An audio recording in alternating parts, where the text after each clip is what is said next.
Welcome. It's December the 6th. Yes, already December. And what we're going to talk about today, we talk about there was a major power outage in Moore County, North Carolina. And there was no natural disaster happening. We're going to talk about it.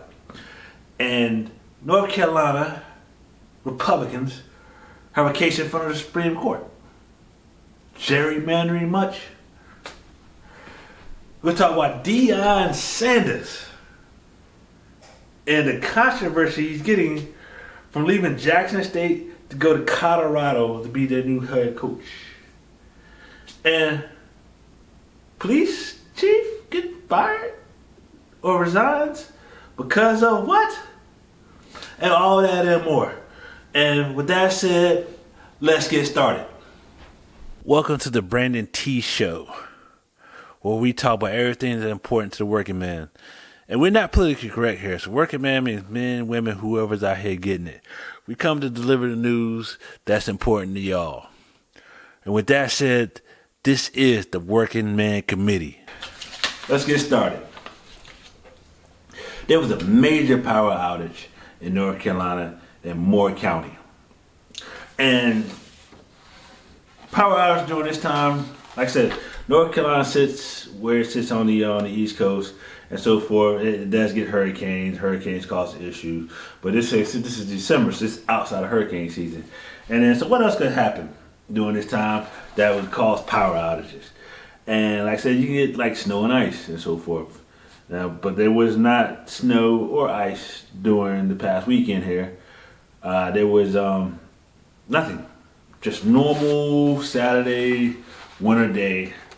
And so, what happened, you ask? Why was there a major power outage that caused 45,000 residents of Moore County to be without power? I will tell you. Vandalism. Yep. There was a large amount of vandalism. There was shots fired at the substation and crippled the substation. And for more details on what happened, we're going to go to the governor of North Carolina, Roy Cooper, and he's going to tell us more about what happened. Go. Good afternoon, everybody. What happened here Saturday night was a criminal attack.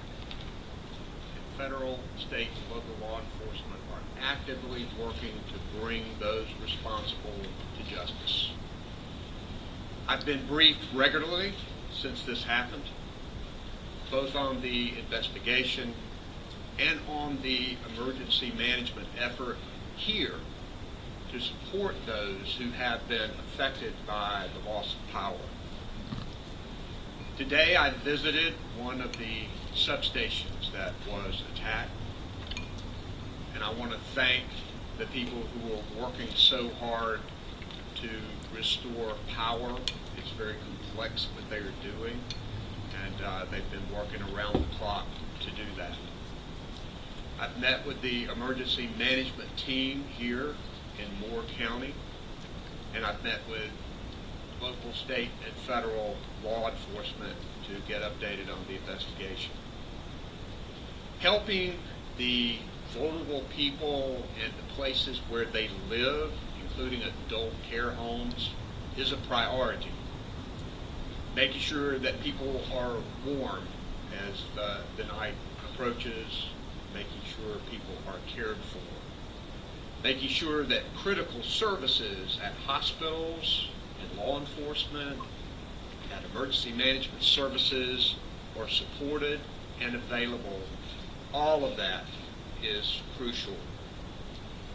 Now, while we are determined to keep people safe, we're also deeply concerned about the small businesses that are losing out on valuable retail time right here before the holidays, as well as our school students who are missing valuable class time because of closure of schools. The local and the state response to all of this has been swift and strong. And I know that we'll all keep working until the power is restored and do whatever we need to do afterward as well will be important. protecting critical infrastructure like our power system must be a top priority. This kind of attack raises a new level of threat. We will be evaluating ways to work with our utility providers and our state and federal officials to make sure that we harden our infrastructure where that's necessary and work to prevent future damage. I will continue to get briefed on this investigation as it continues, and I'm sure that we will. 2 power substations were intentionally targeted and damaged by gunfire. This was intentional. Crews found signs of vandalism. Multiple pieces of equipment were damaged. Repairs may go on for days.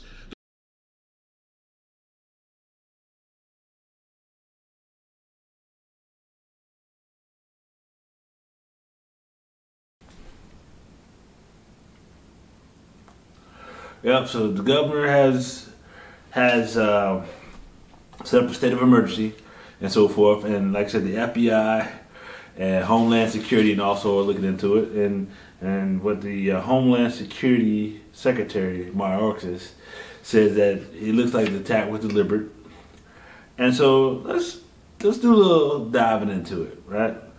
Why would somebody do something like that? What needed to be the lights to be turned off for? What was the deliberate? Was this somebody got drunk and was shooting outside and so forth? Because like I said, a lot of equipment was damaged by gunfire and so forth. Was it that, or is there anything that might have happened in the city or that time down in Moore County? And just searching your interwebs and so forth on Moore County. Interesting thing that happened down there in Moore County. So during that weekend, there was a drag show. Yep. A drag show happening in Moore County on that Saturday. And the drag show was cut short because of the power outage. Now, it's not been confirmed that there was a motive for what happened down there and so forth. But let's just take it, for instance, what was happening down there in Moore County, North Carolina. And like I said, this drag show, and it was protested. Yep. And so, with the drag show being protested, and one of the major protests things that people were saying is the kids would see this and kids won't see that and so forth. And so this turns into a situation where this wasn't during school hours. I can understand the heavy protests that this was during school hours and the school children were made to watch. But this happened on a Saturday night in Southern Pines. And that sits in Moore County. And there could be some people that protesting it and decided the best way to stop it, allegedly, would be to shoot it up, turn the power off. Now, I think that'd be a bit extreme, because just turn the power off for that event would hinder a lot. Because the latest numbers is that with the attack, there was 45,000 customers without power. Yep, when it happened, 45,000. And as of Monday, they restored 7,000 of the 45,000, and hope to have the rest between Wednesday and Thursday all back in power. Because during the shooting, there was a lot of equipment that was very damaged, and it had to be replaced. So, if the rationality, so this is just my, my conspiracy theory here. If the rationality is that the protest down in Southern Pines, the drag show, and the brilliance of it was to turn the power off in a major way, wouldn't they be sitting in the dark? And it's one of those things that happens that you do. You're like, yeah, turn the power off. and then it kind of backfires on you. So I would say, hopefully that's not the case. Hopefully there was some other things happening. But like I said, the organizers of the drag show had their opinions and thoughts about having the drag show cut short on Saturday evening. And let's go to them and let's see what they say. Go. Negative feedback on the show taking place at Sunrise Theater, and that the show was targeting minors without their parents, and accusations that have been swirling about just drag artists in general, Drag Queen Story Hour, and how Drag Queen Story Hour and just drag queens in general are pedophiles and targeting children and looking to target minors for grooming them. So all of these started to happen. Death threats started to come in through social media accounts. And it was really a lot of negative energy that was coming in, specifically from Emily Grace Rainey and her team, that were asking for people to call into Sunrise Theater to complain about this event and to potentially get this event canceled altogether. So there was just a lot of, again, negative energy surrounding that, which led up to the protest that was happening in Southern Pines at Sunrise Theater before the event was taking place. That protest happened from 5 p.m. to 7 p.m. Both sides were there, and when I say both sides, I mean Emily Grace Rainey and Calvary Christian School were there. And then on the other side, we had almost 90 supporters of the show that were there in protest as well. The show went on, started around 7:30, around 8 o'clock, I would say.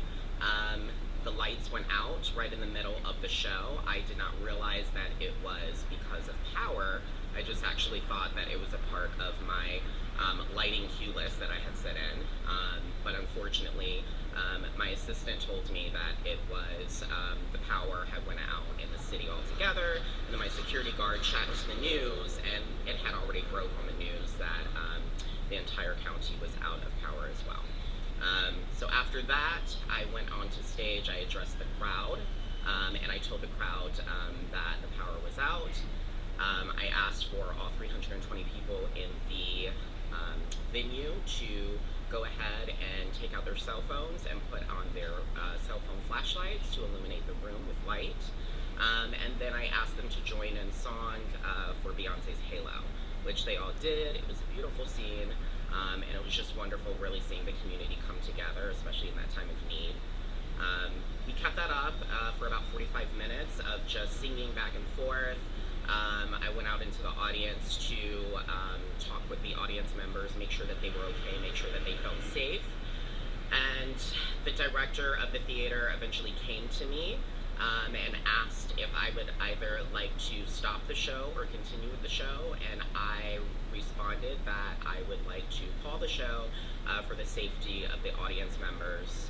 I then addressed the audience and told them that we were stopping the show and to make sure that they left with a group of people to ensure their safety back to their vehicles.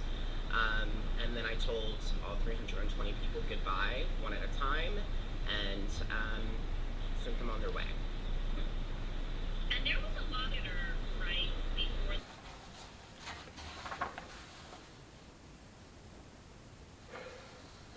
Yep, so like I said, there was a major power outage, major damage, and so forth. And like I said, 45,000 residents without a power. And as of Monday, they restored 7,000. And so they hope to have the other 38,000 restored by Wednesday or Thursday of this week. And so like I said, it's wintertime.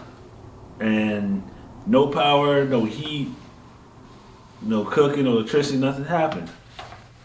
And so, why would you think that would happen? Why would somebody want to vandalize the whole power grid and turn the power off almost in the whole county. And so, like I said, just looking around, doing some searches to see what was going on in the city at that time, and come across this story. Moore County drag show was happening on that Saturday. Yeah. So why? Like I said, I look at it like this. You like, hey, what's drag show got to do with vandalism of power grids? Was it anything maybe stirring the pot a little bit?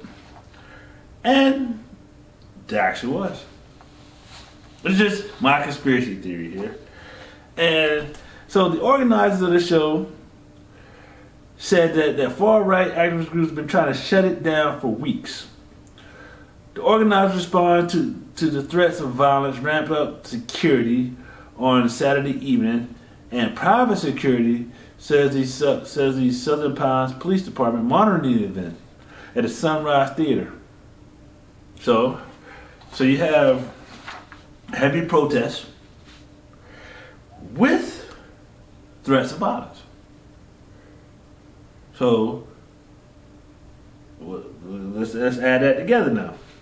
Just like I said, my theory over here is that you have those elements, and so could have been that some of these protesters decided the only way to stop what was happening here was to turn the power off, not just to the building, that to the theater here, to the Sunrise Theater.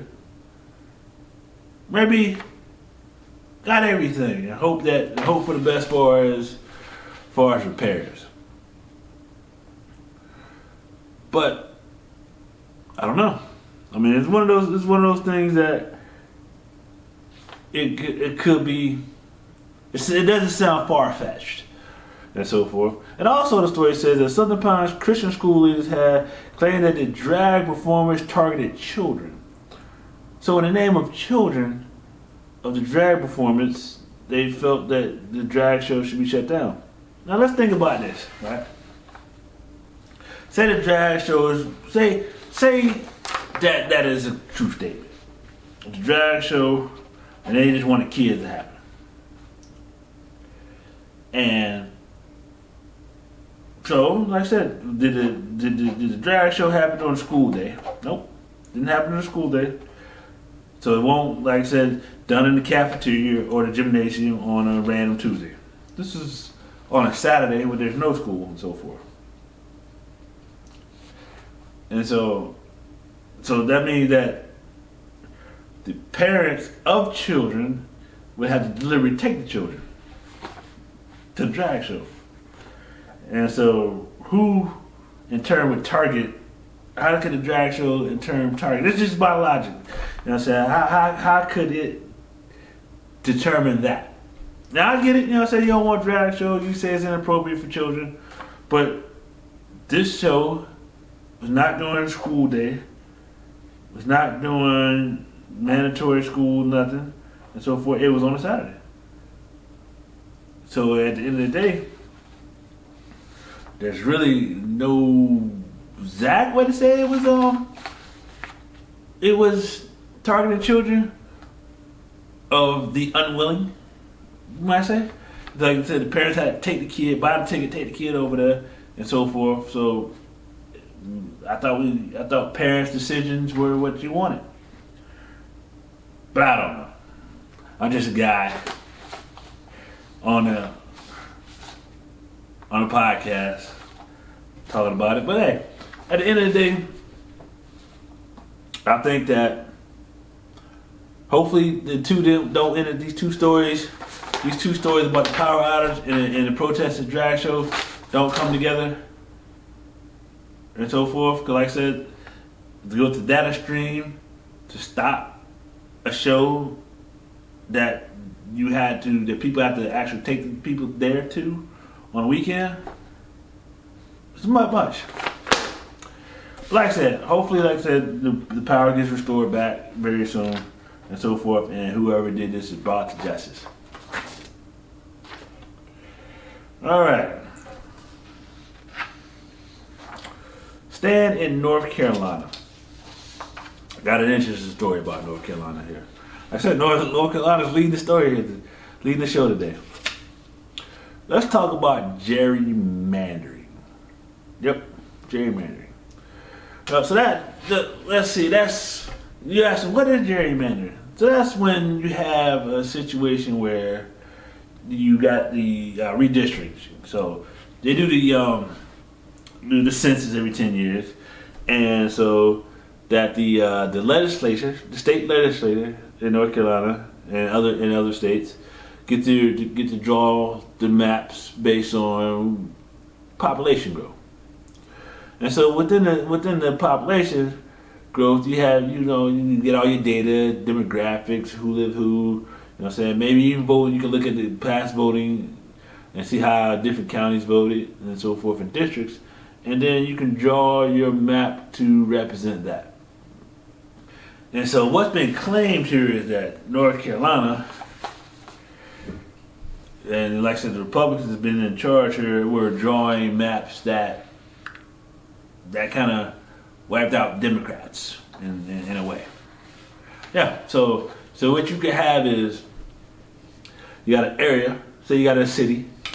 So we're gonna take a city like Raleigh, and you can draw the district to cut certain snippets out of Raleigh, and make them stronger or dilute the vote. And what I mean by that is you can have, like I said, you got an area where that the past voting has been heavily Democrat, and then you got another district over here that's been heavily Republican, and then maybe another beside it. So what you can do, what you could do is draw the Republicans. You could scoop out some Democrats, less than the Republicans, scoop out and put them in the one district, and then scoop out the other and put them in the other district, and then you can kind of get rid of the Democratic representative there by overpopulating with Republicans and so forth. And so, like I said, they were claiming that they were drawing maps, cutting neighborhoods in half and so forth to do such a thing. So the Supreme Court of North Carolina made the Republicans redraw the maps a couple times and rejected all the new maps. And so what happened was the Supreme Court drew the maps themselves and added 7 districts for each side. And you would say, hey, that's fair. Add 7 districts for each side. But then that kind of more or less dilutes what you was trying to do anyway. That's another way of diluting, is adding more. And so if you give the Republicans 7, Democrats 7, and your number was already at 10, now you know what I'm saying, you got 10 Republicans and 10 Democrats, and now you just add 7, so you got 17, so it doesn't change anything. And so what's happening here is that the Supreme Court, so the Republican-led challenge is taking it all the way to the Supreme Court. And what's being talked about here is who has the power to draw maps in the Constitution. And right now the Constitution says state legislature has the power to draw maps and so forth. So what they're going to argue is that the courts had no authority under the Constitution to have drawn the maps and added the extra 7 districts.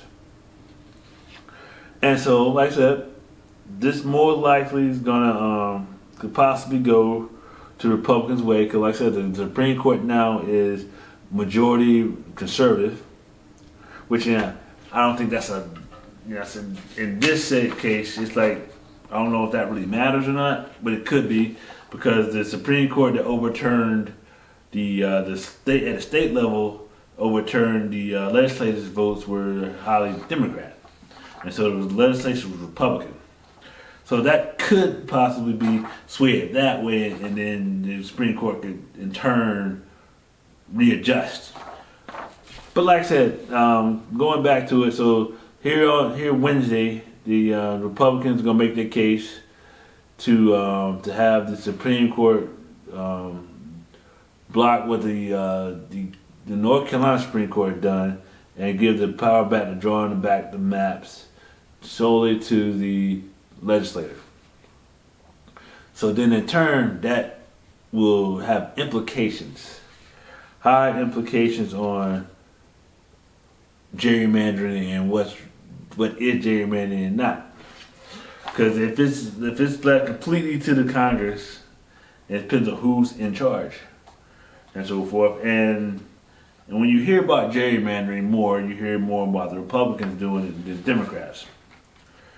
And then two, you gotta look at it like this: it's like who controls state legislators, and then also where the Democrats at. So you have like big states like California, New York, Illinois, and so forth that are heavily Democrat, but all the Democrats are kind of in a few cities and so forth, and then in turn that kind of stops them from being able to gerrymander so much because they're so densely populated in certain areas. But what we're gonna see here is that my prediction on this is that it's gonna be one of those things where the Constitution is held true here. This is gonna be one of the situations where gerrymandering and being able to go to the courts is probably not gonna be a thing. Because, like I said, the Constitution gives state legislators the power over districting and so forth for the residents. So we're going to coincide on the census and so forth. Then, like I said, I do believe that what's going to happen is that gerrymandering is going to be very legal in the state of North Carolina and so forth. But like I said, it's here to be told because, like I said, the courts do get involved in some stuff like this, and it can overturn things. Because, like I said, if we go back in time in the Wayback Machine, the Supreme Court did rule on who was president between George Bush and Al Gore. If you remember back to 2000 in Florida, the hanging chads and so forth like that, and how many recounts it was going to be, Supreme Court stopped all the recounts. And when they stopped the recounts, then George Bush was deemed president. So, like I said, though, I think that some of the data maybe should be held back, and from the decision making. Like I said, if you cutting down neighborhoods to try to dilute different pools of voters and say who is there, instead of just counting the numbers, like, okay, these people are here, and you putting in like, okay, these in this area of the city they voted Republican heavy, in this area of the city they voted Democratic heavy, and then so forth. Then try to mix it around so where you can you can draw it differently and so forth. Yeah, I think it's a bit much. I think, like I said, if they really want to make change and so forth, the Republicans or Democrats should make their case better to the people on why they should be in charge and they should be elected. But like I said, we will see what the courts rule on this and so forth. Because, like I said, the courts have not overturned some judges. Like I said, for example, I'm gonna give you an example. Mississippi did some gerrymandering where they pretty much put all the black people in the bigger city all in the same district and so forth. Courts overturned that. The state courts overturned that and said it was unfair, but the Supreme Court overturned the state courts because of timing to change the votes and maps and so forth. But like I said, this is different. This case has been heard right after the election, so there's plenty of time for the courts to say, hey, Congress of North Carolina, y'all got it, y'all draw the maps. We're going to get rid of what the state, you know what I'm saying, what the court said in North Carolina. Or they can say, hey, that's gerrymandering, and what the courts had the right to overturn it. But like I said, we'll see. Next story, changing gears from all that serious stuff. The new Colorado coach, Deion Sanders, aka Coach Prime, is leaving Jackson State, HBCU, to go to a Power 5 school. Now, Coach Prom's been at Jackson State for 3 years and won the swag tournament for the last 2 years and put together a undefeated season this year for Jackson State and I believe. Now, there's a lot going around the interwebs if you've been paying attention that a lot of people are upset that Coach Prime has decided to leave HBCU for a bigger school. Now, you would think that going up the power rankings of school would be a good thing. We celebrate it. You have earned it. You checked all the boxes. You've earned that right. But like a lot of people feel a certain type of way about it. They wanted Coach Prime to stay at a HBCU at that level and so forth and stay there and create a dynasty, so forth, like Alabama has over the last bunch of years of winning championships back to back or always being in the hunt and so forth. And I can see that. I can see that. But like I said, if you want to go up the ladder, you know what I'm saying, get to the NFL, you have to keep building your resume. And you can't just all build it at one school. And so like I said, with that said, let's see. So Deion Sanders has met the team right before the bowl game. He went to Jackson State, and the athletic director introduced Coach Prime to the team. And Coach Prime asked, "How do you feel about being the head coach of the Colorado Buffaloes?" Go.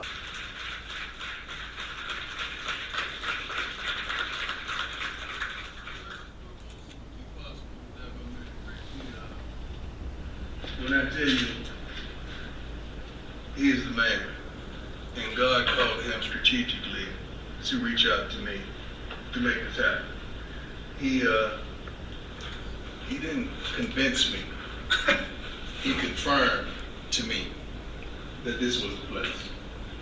It wasn't about a bag. I got that.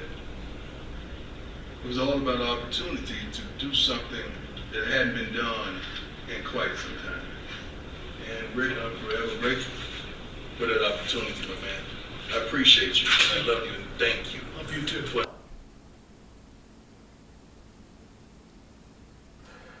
Yes, so Coach Prime was very excited about the opportunity to be head coach of the Colorado Buffaloes. And so Coach Prime has a message to some of the players on the Colorado Buffaloes for it to be, like I said, for him to have the opportunity to be the coach. That means that the old coach hadn't been fired, and because the team wasn't doing well. And so Coach Prime has a message for the players out there and so forth that's on the team. Go. To the place to be a conduit of change. Okay. Uniforms may not even look like they look now. The cleats, I guarantee you, it's gonna be some special. We got a few positions already taken care of because I'm bringing my luggage with me, and it's Louis. Okay. It ain't gonna be no more of the mess that these wonderful fans, the student body, and some of your parents have put up with for probably 2 decades now. I'm coming. And when I get here, it's gonna be change. So I want y'all to get ready to go ahead and jump in that portal and do whatever you're gonna get. Because the more you jump in, the more room you make. Because we bring kids that are smart, say that, smart, tough. Yep. So he told some of the players, look at transferring, because there's some holes and gaps in the team and its production. So he's gonna make changes. You know what I'm saying? Now they have the transfer portal, and so like it used to be before, if a kid transferred, he had to sit out a year to transfer. He couldn't transfer and play directly, and so forth. And so he says he's bringing baggage with him. And so all accounts are saying that Shakur, his son, will be the next that's the quarterback at Jackson State now. We're going to Colorado with him and being the starting quarterback there. So some will be a starting quarterback with Power 5 school, and we'll see how that goes. But like I said, I look at it like this. I really do. I'm happy for Coach Prime. Yeah, really am. Like I said, he's proven that he can coach. He brought a lot of things to Jackson State that that they didn't have before. A lot of funding, a lot of endorsements and so forth come there, and so he made it better. And then hopefully, like I said, his recommendations for coaches or maybe coaches that coach with him and so forth will be, like I said, the next head coach there and so forth. And yeah, I can see that in turn opens up an opportunity for another coach to be the head coach there. And then hopefully now that so the Power 5 schools look down, like I said, athletic directors and so forth, look down and say, okay, there's an HBCU coach that's doing very well that could be a candidate for their school. And then start that pipeline from there to here, or even have bigger coaches go down to HBCUs and coach, and then come back up. And then let that be, like I said, a gateway and so forth to the NFL. And so, like I said, I hope that, like I said, Coach Prime does very well in Colorado. And I hope Coach Prime gets the opportunity to be a head coach in the National Football League. Alright, final story is an interesting one. We all been pulled over by the police one time for speeding or something other, and I asked the cop, "Hey, please, I know I was doing that wrong. I was in a rush. I didn't pay attention. I'm sorry. He let me go." And sometimes you get let off with a warning. Sometimes you get let off with nothing, just tell you slow it down. Sometimes you get a ticket, right? Or both times you get a ticket. And so what's happened here is an interesting one. So in Tampa, Florida, the police chief of Tampa, Florida, and her husband was pulled over on a golf cart. Yeah. So if you know anything about Florida, there's a lot of people that use golf carts to get around. But the problem here was the golf cart did not have the proper credentials to be on the street, like a tag or so forth. And so what was happening is, what looked like what was happening is that they were riding around the neighborhood, around an area that was not on public roads. And they wanted to get to a different area, but they had to get on a public road, and they was pulled over by the sheriff's office. So a deputy pulled them over, and so when the deputy pulled them over, and there was a body cam, there was body cam footage of what happened. So I'm gonna let y'all look at the body cam footage of what happened, and then we're gonna talk about it in a second. Go. Is your camera on? It is. I'm the police chief in Tampa. Oh, how you doing? I'm doing good. Okay. I'm hoping that you'll just let us go tonight. Okay, All right. So it looks like, so you could say that maybe she was using her authority to get out of the ticket, and you can say that it looks that way, right? So she pulls out the badge, so she's fumbling with the badge. And then she says, "I'm the police chief of Tampa here." Shows her credentials. And asks to be, can we just let this go? So let's look at it like this. So if she would have done nothing, right? If she would have done nothing, just on the cart, husband would have got a ticket, she wouldn't have got a ticket at all. Because she was in the passenger seat of the golf cart. So she was using her position to get her husband out of the ticket. And did she say anything? I look at it like this. Did she say anything unusual? Did she threaten them, cuss them out, say, "You know who I am"? One of those types. You know how you go. "You know who I am. I'm the police chief. Da da da. How dare you pull me over?" That's not what happened. She pretty much said, "Hey, can you let it go? And you know what I'm saying? If you need anything, come talk to me." Now, I look at that as, I'm going to say this. As a regular person doing that, I see it innocent as can be. Maybe, you know, since she's the police chief, maybe she should have just said, "Give me the ticket, let me help write the ticket for you." against myself. So I'm a little torn on this one because I can see how I would handle that if I had, like I said, if I had some to negotiating power there to get out of a ticket. And also I can see that, hey, you're a law enforcement officer and you should be held to the standard and you should just take a ticket. Yeah, so but like I said,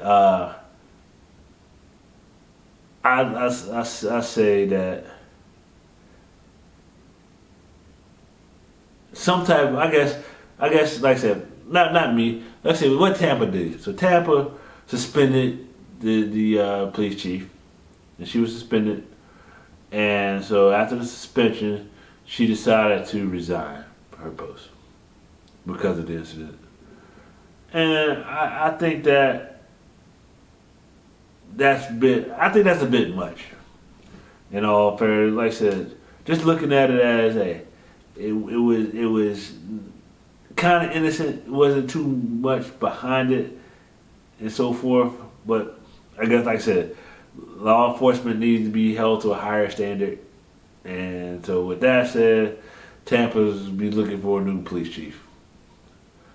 Yep. All right. Well, with that being said, this has been the Working Man Committee. I'm your host, Brandon T, and we'll see you next time. Peace.